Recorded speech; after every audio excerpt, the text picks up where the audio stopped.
Hi everyone, నా ఛానల్కి స్వాగతం. ఫైనాన్స్ కంటెంట్ కోసం సబ్స్క్రైబ్ చేసుకోండి. ఐపీఓ అంటే ఏమిటి? ప్రైవేట్ కంపెనీ మొదటిసారి పబ్లిక్కి షేర్లు అమ్మి స్టాక్ మార్కెట్లో నిధులు సేకరించే ప్రక్రియ. దీనితో అది పబ్లిక్ లిమిటెడ్ కంపెనీ అవుతుంది. ఇప్పుడు ముఖ్యమైన దశలు చూద్దాం.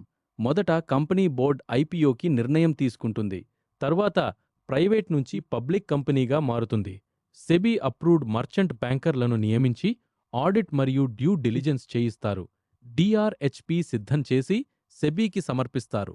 21 రోజుల పబ్లిక్ రివ్యూ తర్వాత సెబీ క్లియరెన్స్ ఇస్తుంది. బీఎస్ఈ, ఎన్ఎస్ఈ నుంచి అప్రూవల్ తీసుకుని రోడ్ షోలు చేస్తారు. యాంకర్ ఇన్వెస్టర్లకు షేర్లు కేటాయిస్తారు. ప్రైస్ బ్యాండ్ నిర్ణయించి ఆర్హెచ్పి ఫైల్ చేస్తారు. 3 రోజులు బిడ్డింగ్ ఉంటుంది. ఏఎస్బీఏ లేదా యూపీఐ ద్వారా బిడ్ వేస్తారు. సబ్స్క్రిప్షన్ ముగిసిన తర్వాత అలాట్మెంట్, రిఫండ్, డీమ్యాట్లో షేర్లు జమ. చివరగా T+3లో లిస్టింగ్ జరుగుతుంది. డీమ్యాట్ అకౌంట్ కావాలంటే డిస్క్రిప్షన్ చూడండి. లైక్, సబ్స్క్రైబ్ చేయండి. ధన్యవాదాలు.